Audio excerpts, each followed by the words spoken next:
There is a specific kind of silence that exists only in the deepest parts of the forest. It is not a peaceful silence. It is a heavy, watchful silence. It is the sound of a world that does not care about human rules, human timelines, or human grief. Every parent knows the visceral terror of that silence. It is the nightmare that wakes you up in a cold sweat, the moment you look away for a single second, just 1 second, and turn back to find empty space where your child was standing. The panic that sets in is not rational. It is primal. It rips the air from your lungs. We rely on our technology, our search dogs, our flashlights, to find what is lost. But sometimes the woods are too vast. Sometimes the batteries die and the scent goes cold. And in those darkest moments, when hope begins to flicker out like a candle in a storm, help does not come from the ground. It comes from the sky. It comes from the watchers who see what we cannot. Tonight, I am going to tell you a story about that terror, and about a miracle born from the unlikeliest of friendships. A story about a little girl swallowed by the wild, and the army of shadows that decided she was not going to die alone. But before we step past the tree line into this tale, I have a small personal favor to ask of you, just a brief moment of connection between my voice and your heart. This channel, The Obsidian Crow, is a project born from a deep love for these atmospheric stories. It is my sanctuary, and I hope it is becoming yours too. I have a dream, a specific goal that I hold close to my heart. I want to reach 1,000 subscribers by the end of this year. It would be the ultimate gift to me, a sign that we are building something real here in the shadows.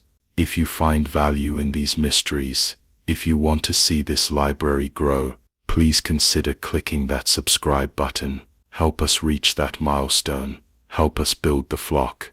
Thank you.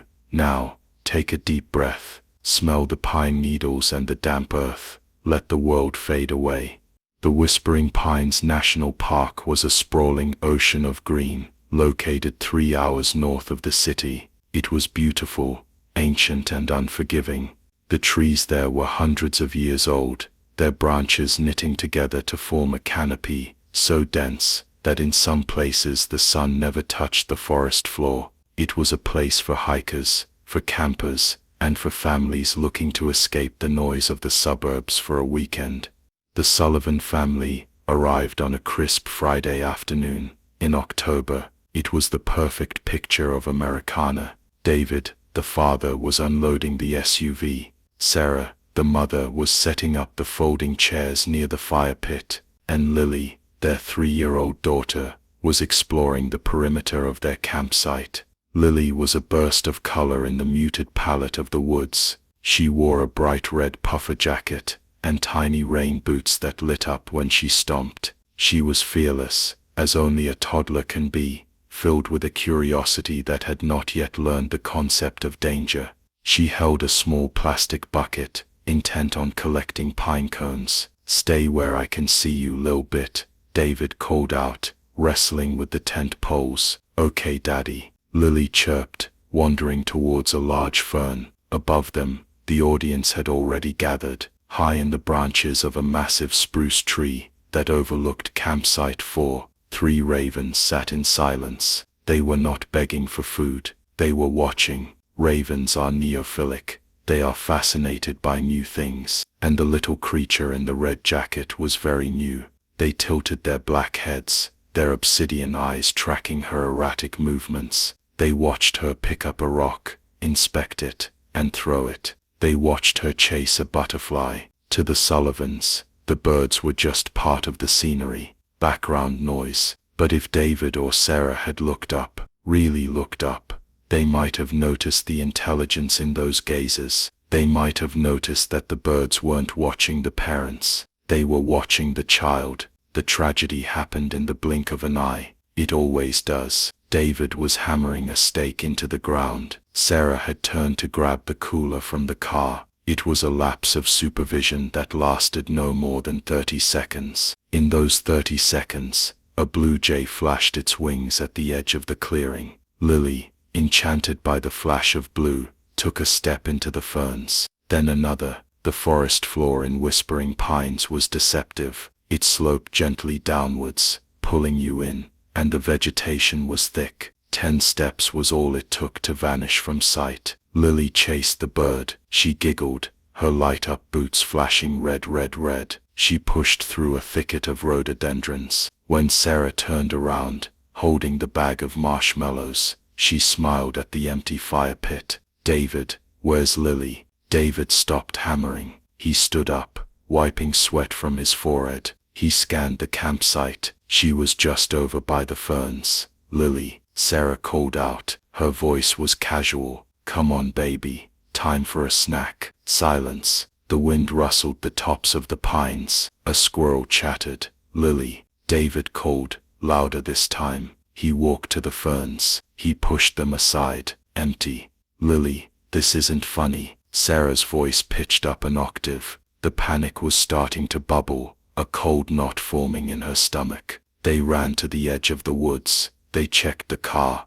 They checked the tent. "Lily, Lily." David ran into the tree line, thrashing through the bushes. Sarah, check the road. Maybe she went to the road, but she hadn't gone to the road. The blue jay had led her down a deer trail, deeper into the dark heart of the woods, and as the sun began to dip below the horizon, casting long skeletal shadows across the ground, the temperature began to drop. The Sullivans didn't know it yet, but their daughter was already a mile away, moving faster than anyone thought a toddler could, drawn deeper into the labyrinth by the fading light. But she wasn't entirely alone. Above her, flitting from branch to branch, silent as smoke, the 3 ravens followed. They saw the red jacket. They saw the stumbling steps, and as the darkness swallowed the forest, they began to call to one another. A message was being passed through the canopy, a distress signal. The woods were waking up, and something else, something with teeth, was waking up too.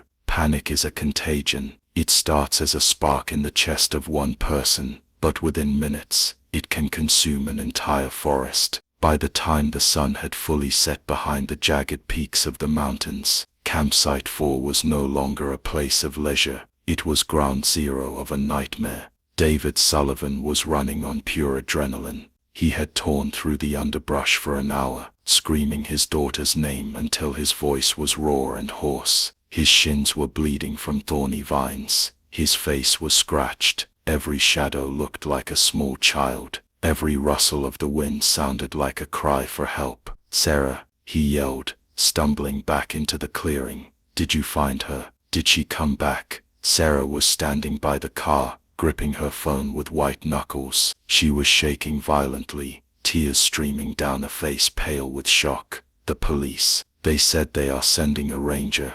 They said to stay put. But we can't stay put, David. She's out there. It's freezing." The temperature in Whispering Pines drops rapidly once the sun goes down. It was already 45 degrees and falling. Lily was wearing a puffer jacket. Yes, but she was 3. She had no hat, no gloves, and the darkness of the woods was absolute. It wasn't the gray darkness of the suburbs. It was a heavy, suffocating black ink that swallowed flashlight beams whole. 20 minutes later, the crunch of tires on gravel announced the arrival of authority. A white SUV, with the emblem of the Park Service, slammed to a halt. Sheriff Jim Brody stepped out. Brody was a man carved from the same granite as the mountains. He was 50 years old, with eyes that had seen too many lost hikers, and too few happy endings. He adjusted his hat, and walked straight to the sobbing mother. "Ma'am, I need you to take a breath,"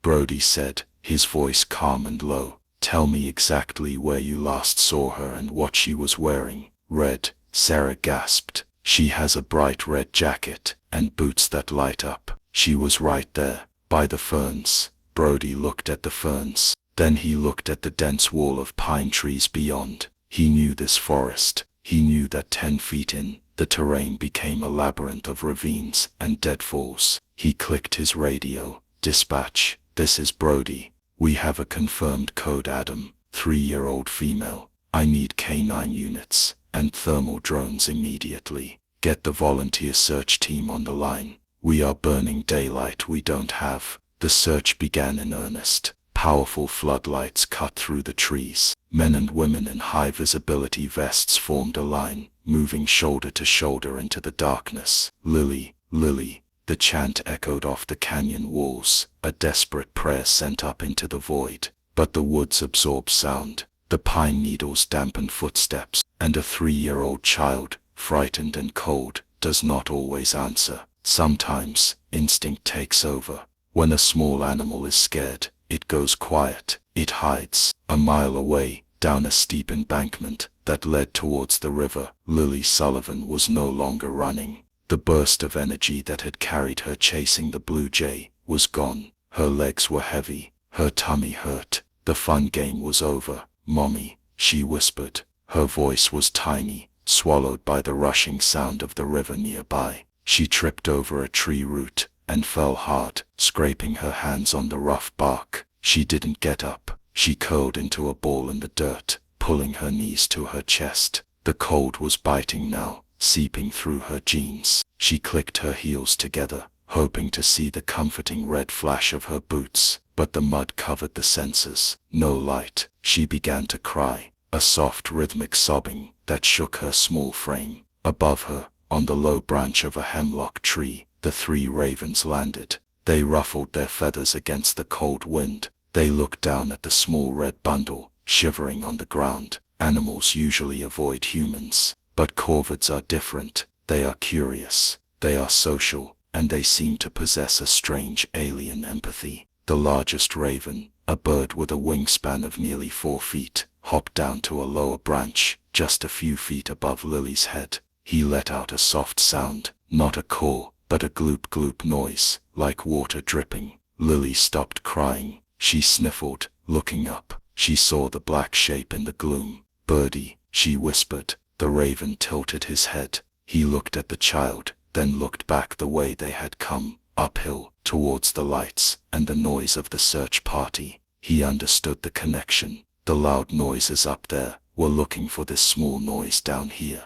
But the humans were moving in the wrong direction. Brody's team was searching the North Ridge. Lily had gone south. The raven hopped to the ground. He found a pine cone and nudged it towards Lily's boot. It was a gesture. "I am here." Lily reached out a shaking hand and touched the pine cone. It gave her a tiny anchor to reality. She wasn't completely alone. But then the raven's head snapped up. He looked into the deeper darkness towards the river. His feathers puffed up. He let out a sharp, warning hiss. The other 2 ravens on the branch above began to shift nervously. They cawed, a harsh, aggressive sound. Lily didn't hear what they heard. She didn't hear the soft crack of a twig breaking under a heavy paw. She didn't smell the musky wild scent that drifted on the wind. A mountain lion. The cat had been tracking a deer, but the scent of the child, foreign, weak and isolated, had drawn it off course. It moved with the terrifying silence of a ghost. It was hungry, and in the dark, a child in a red jacket does not look like a human. She looks like prey. The large raven flapped his wings aggressively, hopping onto a rock between Lily and the darkness. He screamed into the void. "Kraya." He wasn't fighting the lion. He couldn't win that fight. He was raising the alarm. He was calling the cavalry. Back at the campsite, the search was stalling. The dogs were confused by the scent of 100 other campers. The thermal drones were blinded by the thick canopy. Sheriff Brody looked at his watch. 9 p.m., 3 hours gone. The golden window for finding a child alive was closing fast. "Sheriff," a deputy called out. "The wind is picking up. We can't hear anything." Brody cursed under his breath. He looked at the weeping parents. He looked at the vast indifferent blackness of the forest. He needed a miracle. He needed a sign. He didn't know that the sign was waiting for him a mile south. He didn't know that the alarm had already been sounded, not by a radio, but by a beak. The flock was gathering, and the war for Lily Sullivan was about to begin. The mountain lion is a ghost. It is an apex predator designed by millions of years of evolution to move without sound, to strike without warning, and to disappear before the victim even hits the ground. In the hierarchy of the deep woods, it has no natural enemies. It fears nothing, except perhaps a mob. The large cat emerged from the shadows of the rhododendrons. Its eyes glowed a pale, reflective green in the darkness, catching the faint starlight filtering through the trees. It lowered its body, muscles coiling like steel cables under tawny fur. It was 20 feet away from Lily. To the lion, the small figure in the red jacket was just a weak, isolated calf, separated from the herd. Easy, silent. Lily saw the green eyes. She didn't understand what they were. She thought perhaps it was a dog, like the ones in the park. Puppy, she whispered, her voice trembling with cold. The cat took a step forward. Its tail twitched. High above, the alpha raven didn't hesitate. He dropped from the branch like a stone. He didn't aim for the lion's back. He aimed for the face. Swish, snap. The raven's beak clicked inches from the lion's left eye. The cat recoiled, hissing, swiping a massive paw at the air. The bird was too fast. He banked hard to the left, using his momentum to loop back up to a safe branch. The lion shook its head, annoyed. It refocused on the child, but the alpha hadn't attacked to kill. He had attacked to buy time. And now, the time had been bought. The distress call he had sent out seconds ago had been answered. It started as a distant murmur, like wind rushing through a canyon. Then, it became a roar. From every direction, shapes materialized out of the night sky. Crows, ravens, jays. The corvid family is vast, and when a predator is spotted, they engage in a behavior known as mobbing. It is a chaotic, deafening, coordinated assault designed to make a predator's life miserable. 10 birds arrived, then 50, then 100. They descended on the mountain lion like a tornado of black knives. They dove at its ears. They pulled at its tail. They screamed, a cacophony of harsh, grating calls that shattered the silence of the forest. K-R-A-A, K-R-A-A. The lion snarled, batting at the air. It couldn't fight them all. For every bird it swatted at, 3 more were pecking at its flanks. The noise was unbearable. A mountain lion relies on stealth. It relies on silence. This was the opposite of silence. This was a spotlight of noise, pointing directly at its location.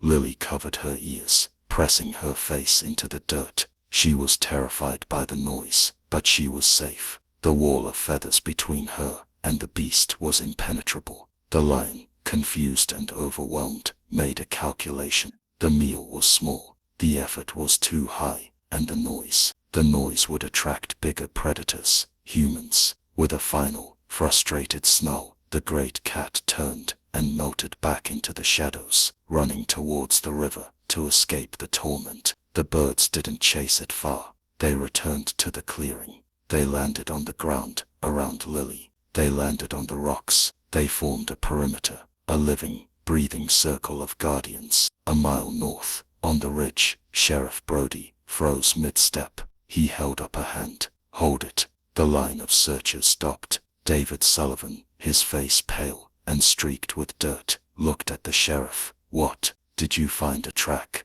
Quiet, Brody commanded. He tilted his head, listening to the wind. The forest is never truly silent, but the sounds are usually rhythmic. Crickets, frogs, wind. This was different. Do you hear that? Brody asked. Hear what? Sarah cried. I don't hear anything. Exactly, Brody said. The crickets stopped, but way down there, towards the river basin. Listen. Faintly, carried on the cold breeze, came the sound, a frantic, rhythmic screaming of birds. It wasn't the morning song. It was the sound of a riot. Crows, Brody muttered. Hundreds of them. So, David asked, his voice cracking. What does that matter? My daughter is out there. Brody turned his flashlight beam from the trail they were following, which had gone cold an hour ago, and pointed it straight down into the untracked darkness of the ravine. In my 20 years in these woods, Brody said, his voice grim but focused, I've only heard birds sound like that twice. Once was when they found a dead elk. The other was when they were mobbing a bear. Sarah let out a choked sob. No, listen to me, Brody said, grabbing David's shoulder. If they are making that much noise, it means they are looking at something they don't like, or something that doesn't belong there. He looked at the map. The search grid said they should go east. Protocol said they should stick to the trails until the thermal drone cleared the sector.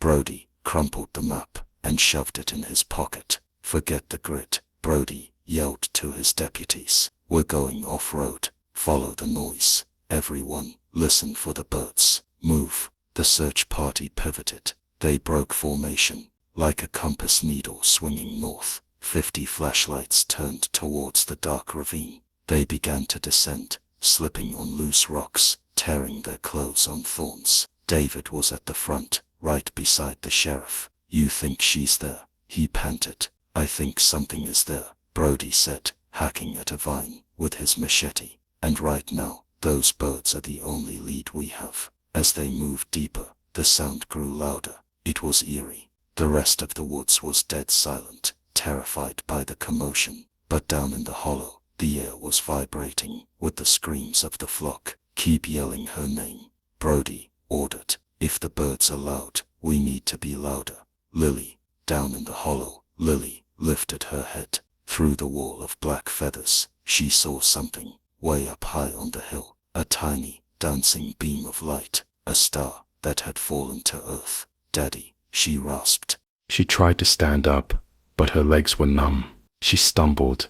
The alpha raven saw the light too. He knew what it meant. The slow, clumsy giants were coming, but they were slow, and the cold was still seeping into the child's bones. The raven hopped onto Lily's shoulder. He pecked gently at her ear. Wake up. Lily looked at the bird. He hopped a few feet away, then looked back. He hopped again. He was guiding her, not away from the light, but towards a shelter, a small rocky overhang nearby, filled with dry leaves, a place out of the wind. Lily crawled. She followed the bird. She crawled into the small cave. It was tight, but dry. She curled up in the leaves. The flock didn't leave. They landed on the bushes outside the cave. They covered the entrance. They were a blanket of heat and noise. Up on the hill, Brody stopped again. The noise had changed. The frantic screaming had stopped, replaced by a steady, rhythmic cawing, a beacon. They aren't moving, Brody said, checking his GPS. They're stationary. Whatever they found, it stopped moving. David looked at the sheriff, fear washing over him. Does that mean we don't know yet? Brody said, though his own heart was hammering. Let's go. Double time. They crashed through the last thicket of rhododendrons. The flashlight beams cut through the gloom of the river basin, and then they saw it. It looked like a scene from a horror movie. A small rocky outcrop was completely covered in black birds, hundreds of them. Their eyes reflected the flashlight beams like thousands of tiny diamonds. Get back, a deputy yelled, reaching for his pepper spray. Scavengers. No, Brody shouted, don't scare them. The birds didn't fly away. They parted, like a black curtain being drawn back. The flock shuffled aside, revealing the small opening of the cave, and inside, nestled in a pile of leaves, with a single large raven sitting protectively on her knee, was a flash of bright red nylon. For a heartbeat, time stopped in the river basin. The scene was tableau frozen in the stark white beams of the tactical flashlights. On one side, the wall of human technology, men in Gore-Tex jackets, clutching radios and weapons, breathless with adrenaline. On the other side, the ancient world, a rock formation coated in living shadow, hundreds of obsidian eyes, reflecting the light without blinking. David, wait, Sheriff Brody warned, his hand instinctively hovering near his belt. But a father's instinct is faster than a sheriff's caution. David Sullivan didn't see a flock of wild animals. He saw the patch of red nylon peeking through the black feathers. Lily, David screamed, breaking the line. He dropped his flashlight and sprinted across the rocky ground, falling to his knees as he reached the cave entrance. The reaction of the flock was something that would be written into the official park report, though few would believe it until they watched the body cam footage later. Usually, when a human charges a flock of birds, there is chaos, a frantic explosion of wings, and panic. This was not panic. It was a changing of the guard. As David reached for his daughter, the wall of crows simply evaporated. They lifted off the rocks in a synchronized wave, rising 10 feet into the air and hovering there, the sound of their wings creating a soft rhythmic thrumming, like a giant heartbeat. They didn't flee into the night. They circled. They watched. David reached into the pile of dry leaves. He grabbed the small shoulders covered in the red jacket. He pulled her out, clutching her to his chest, burying his face in her messy pine needle-covered hair. "I've got you," he sobbed, rocking back and forth. "Daddy's got you. You're okay. You're okay." Lily was groggy. Her eyes fluttered open against the harsh glare of the approaching lights. She looked at her father, then she looked past him, up at the swirling black cloud above. "The birdies," she mumbled, her teeth chattering slightly. They made a blanket. Sarah Sullivan crashed through the brush seconds later, collapsing beside David, wrapping her arms around both of them. The sound of their relief, the weeping, the laughter, filled the hollow. Sheriff Brody stepped up, waving the other deputies back. "Give them air. Get the medic down here, now." He knelt beside the family. He touched Lily's cheek. It was cool, but not freezing. He checked her lips. They were pale, but not blue. "She's responsive," Brody radioed, his voice thick with emotion. "Code Adam is resolved.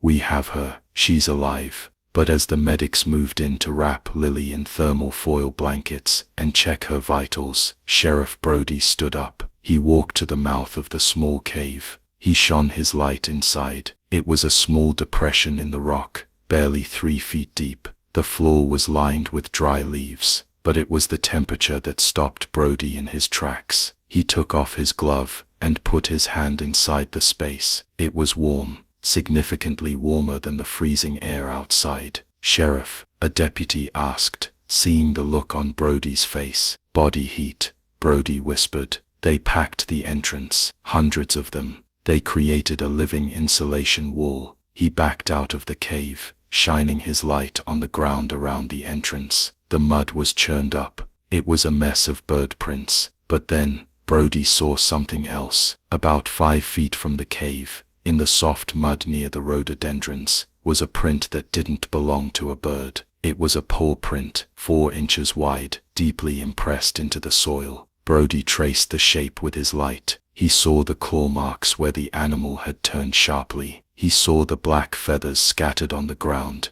evidence of a skirmish. "Jesus," the deputy breathed, looking at the paw print. "Cougar, a big one." Brody looked up at the circling flock. The noise they were making had changed. It was no longer the rhythmic beacon call. It was a softer conversational chatter. "They didn't just find her," Brody said, the realization settling heavy in his gut. "They fought for her. That cat was here. It was right here, and they drove it off." The medic lifted Lily onto a stretcher, though David refused to let go of her hand. "We need to get her up the ridge," the medic said. "Her core temp is okay, surprisingly, but we need to check for exposure." "Let's move out," Brody commanded. "Formation. Watch your footing." The procession began the arduous climb back up the ravine. It was a slow, difficult trek. The adrenaline was fading, replaced by exhaustion, but they were not walking alone. The flock did not disperse. As the humans moved, so did the birds. They moved through the trees, flanking the rescue party. To the exhausted searchers, the sound of the wings overhead wasn't ominous anymore. It was comforting. It was an escort. David looked up as he climbed. He saw the large raven, the alpha with the 4-foot wingspan, hopping from branch to branch, keeping pace with the stretcher. "Thank you," David whispered into the dark. He didn't care if it sounded crazy. "Thank you." The Alpha stopped on a low branch. He looked at David. Then he looked at the sleeping child on the stretcher. He let out a single low croak. It was a dismissal. Job done. When they finally broke the tree line and emerged back into campsite 4, the scene was chaotic. Ambulances were waiting, lights flashing. News crews had arrived, alerted by the police scanner. They were hungry for a tragedy or a miracle. As Lily was loaded into the back of the ambulance, Sarah Sullivan turned to look back at the woods. She expected to see the black shapes swarming the campsite, but the trees were empty. The flock had stopped at the edge of the forest. They lined the highest branches of the pine trees that bordered the campground, a silent, dark regiment standing at attention. They would not cross into the world of pavement and sirens. Their domain was the wild. Sheriff Brody walked over to the press pool, pulling off his hat. "Sheriff, Sheriff," a reporter shouted, shoving a microphone in his face. "How did you find her in the dark? The terrain down there is impossible. Was it the K9 unit?" Brody looked at the camera. He looked at the dogs, who were sitting in their cages, unused. He looked at the thermal drones that had seen nothing through the canopy. "No," Brody said, rubbing his eyes. "We didn't find her. We just followed the directions."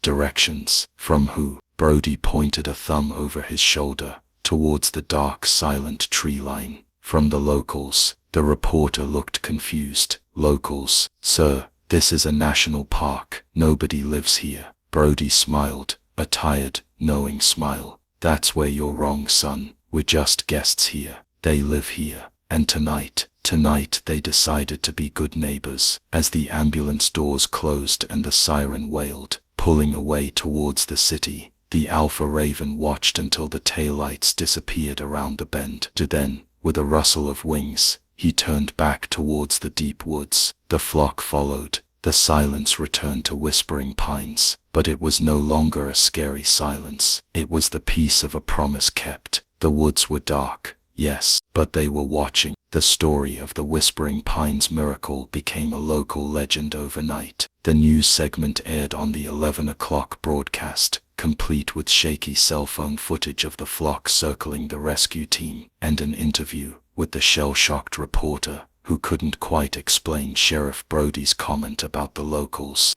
For the Sullivans, the following days were a blur of doctors, warm blankets, and overwhelming gratitude. Lily was diagnosed with mild hypothermia, but was otherwise unharmed, save for a few scratches and a newfound obsession with drawing birds. She didn't speak much about her time in the woods, but whenever she saw a crow in the sky from her hospital window, she would point and smile. "Friend," she'd say. "Birdie friend." The official report, written by Sheriff Brody, was a masterpiece of professional understatement. It detailed the discovery of the cougar tracks, the unusually warm temperature inside the rocky alcove, and the atypical flocking behavior of local corvids which proved instrumental in locating the missing child. He left out the part about the birds forming a blanket. He left out the part about the Alpha Raven leading Lily to shelter. He knew some truths were too wild for a government form, but in the town of Oak Haven, the story grew wings of its own. Hikers started leaving offerings at the trailhead of Whispering Pines, piles of unsalted peanuts, shiny bottle caps and trinkets. It became a local superstition. If you wanted a safe journey through the woods, you paid a tribute to the Guardians. A week after the rescue, David Sullivan drove back to the park. He didn't go to hike. He went with a purpose. He parked his car at the same empty campsite, the fire pit now cold and scattered with autumn leaves. He walked to the edge of the ferns where Lily had disappeared. The air was still. The woods felt different now, not menacing, but ancient and aware. David carried a large bag. He reached inside and pulled out a handful of high-quality, unsalted shelled peanuts. He scattered them on the ground. Then, he pulled out another handful, this time of dried berries and seeds, a mix he had researched online. He did this for 10 minutes, creating a feast at the edge of the woods. He didn't expect a response. He just felt a debt needed to be repaid. As he was about to turn and leave, he heard a rustle in the branches above. He looked up. Sitting on the branch of the massive spruce tree, the same one from the first day, was the alpha raven. He wasn't alone. The flock was there, silent, watching. David looked at the bird. "I don't know if you can understand me," he said, his voice thick with emotion, "but you saved her. You saved my whole world." The alpha raven didn't move. He simply watched the man. "Thank you," David whispered. He got back in his car and drove away, not looking back. The moment his car was out of sight, the flock descended, the clearing filled with the soft sounds of cracking shells and contented croaks. The offering was accepted. The legend of Lily Sullivan and the crow rescue would fade over the years, becoming a campfire story told to scare children into staying on the path. But for a small group of people, the truth remained etched into their memory. Sheriff Brody installed a bird feeder outside his office window, a large platform feeder he kept stocked with peanuts and corn. His deputies thought he'd gone soft in his old age, but sometimes when a big storm was rolling in, Brody would look out the window and see a single large raven sitting on the feeder, just watching the station. It felt like a check-in, a silent agreement between two old guardians of the same territory. And Lily Sullivan grew up. The red puffer jacket was replaced by school uniforms, and then by a graduation gown. The memory of being lost in the woods faded into a dream-like haze. But one thing never changed. All her life, she had a strange, inexplicable connection to crows. They would follow her on her walk to school. They would land on the fence of her backyard. She was never afraid of them. They felt like family. Years later, when Lily was in college studying to be a wildlife biologist, she returned to Whispering Pines. She walked the familiar trail to Campsite 4. The place was empty. She stood by the ferns, now taller and thicker, and looked into the deep woods. She felt a presence. She looked up. On the branch of the old spruce tree, an ancient raven was sitting. It was scarred and grizzled, its feathers a dull, dignified black. It looked down at her. Lily smiled. She reached into her pocket and pulled out a handful of peanuts she had brought, just in case. She placed them on a large flat rock at the edge of the clearing. The old bird watched her. He didn't fly down. He simply bobbed his head once, a gesture of acknowledgement that transcended time and species. The contract was still valid.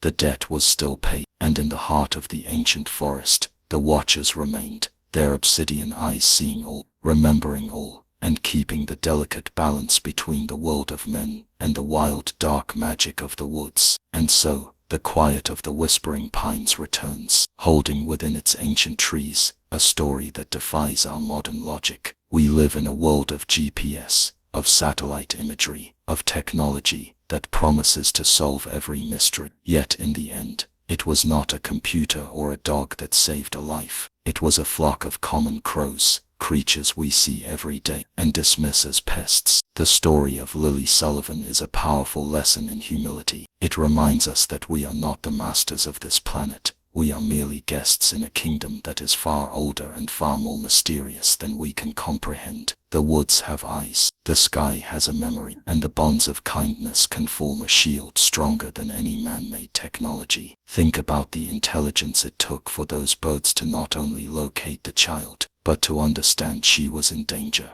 Think of the courage it took to face down a predator 100 times their size. And think of the empathy it took to form a living blanket, sacrificing their own body heat to protect a small fragile human from the cold. Perhaps the line between us and them, between animal and person, is not as clear as we like to believe. Perhaps loyalty, courage and love are not human inventions at all. Perhaps they are the universal language of the wild. My friends, we have reached the end of another journey. I hope this story of hope and rescue warmed you against the cold of the night. It is a tale that reminds us that even in the darkest moments, when all seems lost, help can come from the most unexpected of places. This channel, The Obsidian Crow, is more than just a place for scary stories. It is a place to explore the deep emotional and often hidden connections that bind our world together. We are building a community here, a flock of listeners who appreciate these atmospheric tales. My dream, as many of you know, is to reach 1,000 subscribers by the end of this year.